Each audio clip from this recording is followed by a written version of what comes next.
Hi, I'm Steven Stavro, Hi, I'm Burak Dolay. and we're the co-founders of Cyprus Inno, which is a social venture with an intercommunal team that uses entrepreneurship as a peace-building mechanism and connects entrepreneurs around post-conflict regions, specifically here in Cyprus, between the Greek Cypriot and Turkish Cypriot communities. Yeah, we started back in 2016, officially September 2016. We launched the website. How we met was back in the day. I was working on a similar idea and I was trying to build a startup community in the north. Steven was here during the summer and he had the idea of bringing entrepreneurs together from both communities using entrepreneurship for peace. And then while he was looking for ideas and things in the north, he found me on the 15th page of Google. It's pretty deep in the Google search results, yeah. Yeah, about the meeting we had in a cafe with a couple of entrepreneurs in an English article, whatever, and he sends me an email to that one company I was trying to build that time. It was the only email the company got, and it was a failure, and it was Steven talking about his idea, and we met on Skype. That time he was in New York, I was in Cyprus, and we put our concept together and we built it, the first, let's say, the prototype of Cyprus Inno, which was a digital platform that had all the startups, events around the island, or startup jobs that people could see what's happening all around the island. And then we did our first physical gathering, December 2016. It was the time actually Steven also came to Cyprus and we met first time in person one day before our networking event, which we had like around 25 people. Yes, very humble in a cafe, humble beginnings. Yeah. That was our first move to physical. After that, fasting things forward, we had other events, like more networking events, more thematic events for businesses about the green line trade that enables the trade between North and South. Our events went up to around 120, 150 people. So we couldn't fit anymore in the buffer zone, so we were looking for alternatives. We did also other digital tools like a funding lab where people can search for funding opportunities. We did a mentorship program where we mix-match Greek Cypriot entrepreneurs with Turkish Cypriot business people and vice versa over 2 years. Now we will launch another one soon, Yes. Again. And then we have a knowledge lab where we have 6 modules on entrepreneurship education, from ideation to launching a business. And then finally, which was our dream of having our own space, we launched the base. Someone can tell a bit more about The base by Cyprus Inno. Yeah, it's sort of our third arm, let's say. We started with the digital tools. We did our live events. And for context, we do a lot of this here in the buffer zone in Cyprus, which is a dead zone, demilitarized zone. There's many different names for it. And it's a sort of a common meeting point for Greek and Turkish Cypriots and other community members in Cyprus. So a lot of our events occur here because it's sort of a safe and accessible place for entrepreneurs from both sides to come, to meet, to network, to train together.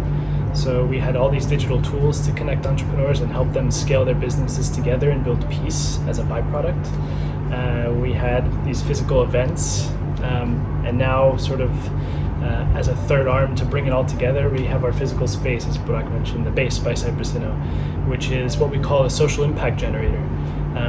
It's sort of an ever-evolving space that brings private and public together through digital tools and other events as a platform for people to come and co-create. And we hope that people from all communities can come here and build businesses together and sustainable peace through business and trust. The Base by Cyprus Inno is an all-in-one sort of co-working space, but also an accelerator incubator where we bring in startups and entrepreneurs and founders from all around the island to develop their businesses and accelerate, but to do so with social impact. We follow very strongly the SDGs, so we invite founders from all around the island with for-profit businesses even, but with some sort of social impact angle. We train them and we give them tools and we allow them to network in the space. The base is sort of a multi-purpose space. It has the main co-working and event space. We have a multimedia studio where we can podcast in a soundproof room. We have more seated office space, and we have a conference room also. It's located right next to the historic Lina Palace Hotel, which is now sort of the headquarters of one of the sectors of the UN peacekeeping forces here in Cyprus. And even though we've kind of built it by hand with some help from local community members and through upcycling methods, it's still sort of situated around an army base, for lack of better terms. So we have this sort of contrast and dynamic where we're sort of surrounded by barbed wire, but inside it it's a very friendly and modern space for people to co-work and build great things together. And before this was used as a peace building container in Lebanon, before it came to Cyprus in 1980s, 1990s. And then after it was a community media center. Yes. And now it's a social impact generator. Yes.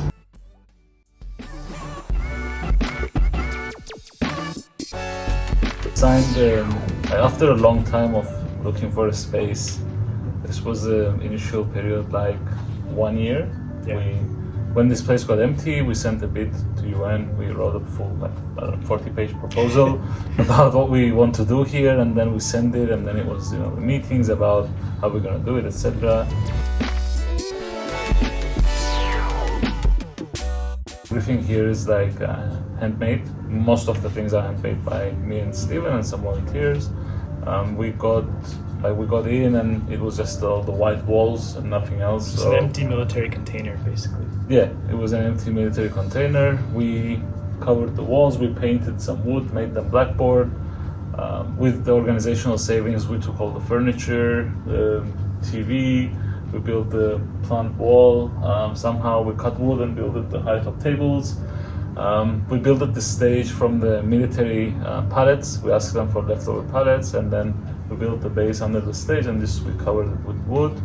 So we tried to build everything on our own as much as we could to make it a friendly and welcoming space to people in this context. In the middle of the barbed wires, there's like you open a door and you enter, and it's like, okay, this is different. This can be a fun place too. So yeah.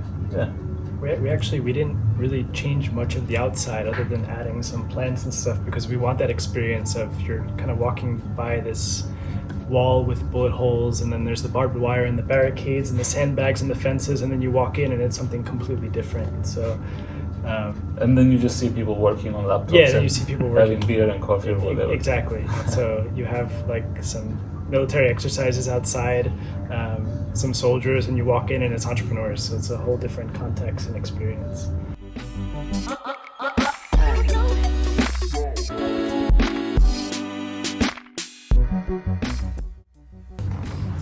Obviously, there's many challenges we face, not only as a social venture in the context of where we're located, sort of in the middle of nowhere, but also as an intercommunal team, as a mixed Greek Cypriot, Turkish Cypriot team. We face challenges on every level, whether it's just bringing things here to build here, catering events where the food gets stuck at checkpoints, what else? Press showing up randomly unannounced, but even logistically, registering as a company, as a bicommunal mixed team. Whereas it may take a normal company a few weeks, maximum a month, it took us 3 years. But we were pretty dead set on becoming a registered mixed bicommunal organization, because that's what we stand for and what we do. We believe in collaboration through business, so we need to be a model for that.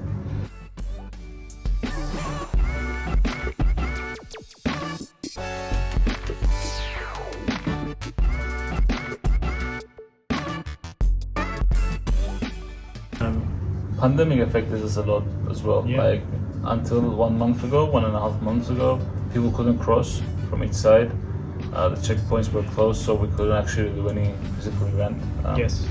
And one of our first physical events here that we actually had the chance to get people in was our first SDG Pre-Accelerator program. We just made it. Yeah.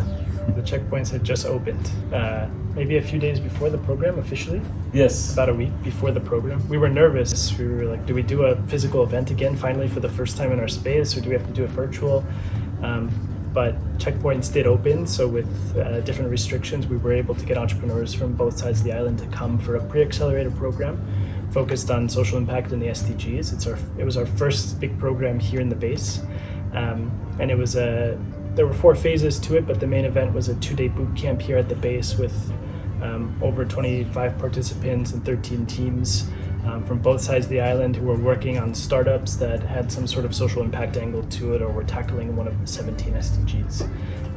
So we did 2 days of trainings, leadership, team building, digital marketing, pitching on the stage, legal basics. So we had a great 2-day pre-accelerator here, and the teams will go on to get support and be able to work from here, and we'll keep kind of supporting them throughout the process.